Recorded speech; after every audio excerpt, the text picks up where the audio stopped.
મારું નામ વિહાભાઈ, એક ખેડૂત પુત્ર તરીકે આપ સર્વ મૂળીની જનતાના જેટલા ખેડૂત મિત્રો છે એ બધાને આવતી તારીખ 7/9/2025 રવિવારના રોજ ચોટીલા મુકામે જે મહાસંમેલન ખેડૂત મહાસંમેલનનું જે આયોજન કરવામાં આવેલ છે એમાં કેન્દ્રીય દિલ્હીથી શ્રી અરવિંદ કેજરીવાલ તેમજ પંજાબના મુખ્યમંત્રી ભગવત માન સાહેબ જેઓ આપણી વચ્ચે હાજર રહેવાના છે અને જે હર હંમેશને માટે ખેડૂતોની લડત માટે લડતા એવા આપણા રાજુભાઈ કરપડા જેઓ ખેડૂતો માટે છેલ્લા 8 વર્ષથી જે મહેનત કરે છે અને ખેડૂતોની લડતમાં સામેલ છે.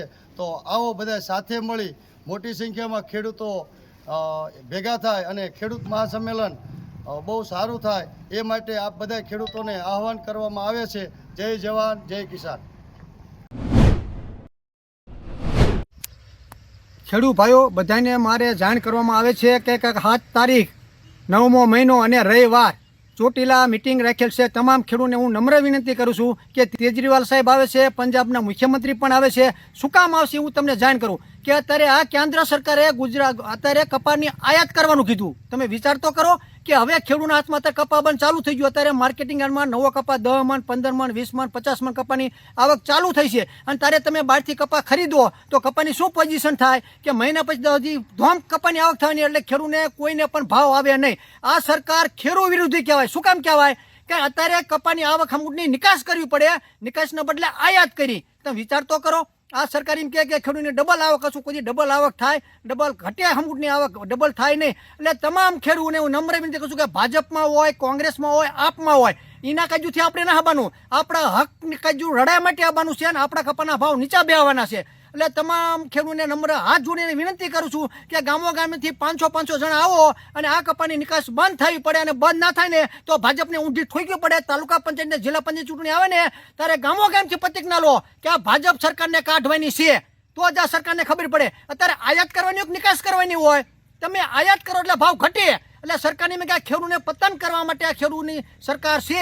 એટલે આપણે જાગૃત થવાનું છે ને બધા જાગૃત કરો. તમામ ખેડૂતને મારી નમ્ર વિનંતી છે. જય કિસાન મિત્રો, હું આપનો રાજુ કરપડા. આવતીકાલનો દિવસ એટલે 7 સપ્ટેમ્બર ભાદરવી પૂનમ અને રવિવારનો દિવસ આમ તો ગુજરાતના ખેડૂતો માટે ખૂબ મહત્વનો દિવસ છે. 35 વર્ષ પછી ગુજરાતમાં ફરી એક વખત ખેડૂત સંગઠિત થઈ રહ્યા છે. ખેડૂતોની પડતર માંગણીઓને લઈને ક્યાંક ને ક્યાંક સરકારે નિર્ણય લેવાનો હતો, એની જગ્યાએ પૈડા પર પાટું મારવાનું કામ કેન્દ્રની ભાજપ સરકારે કર્યું. ક્યાંક ને ક્યાંક જે ખેડૂતોએ કપાસનો આ વખતે પૂરતો ભાવ મળવાની પૂરી શક્યતાઓ હતી, એ સમયે વિશ્વના દેશોમાંથી કપાસની ભારતમાં કોઈ નિકાસ કરશે અથવા ભારતના કોઈ વેપારી ઉદ્યોગપતિ બહારથી કપાસની આયાત કરશે તો એના પર તમામ પ્રકારના ટેક્સ નાબૂદ કરી ખેડૂતોને પૈડા પર પાટું મારવાનું કામ સરકારે કર્યું છે. આ સમયે ચોટીલાની અંદર સૌરાષ્ટ્રભરના ખેડૂતો એકત્રિત થવાના છે.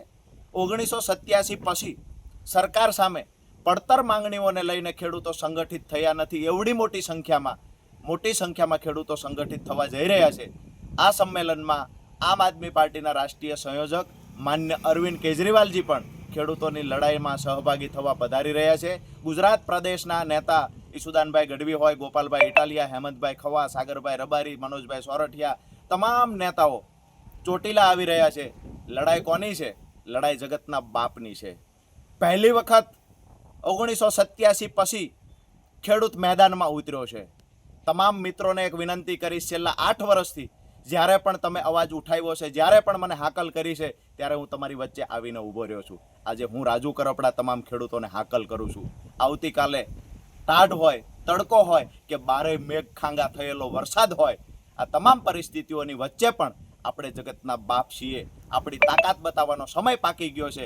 ત્યારે તમામને નમ્ર વિનંતી કરું છું, આવતીકાલે ચોટીલા પધારો. ભલે ગમે એટલો વરસાદ પડે, ભલે ગમે એટલી ગરમી પડે, આ બધાની વચ્ચે પણ ઐતિહાસિક ખેડૂત સંમેલનના તમે બધા સાક્ષી બનો. આપ સૌનો ફરી વખત આભાર માનતાની સાથે જય જવાન જય કિસાન.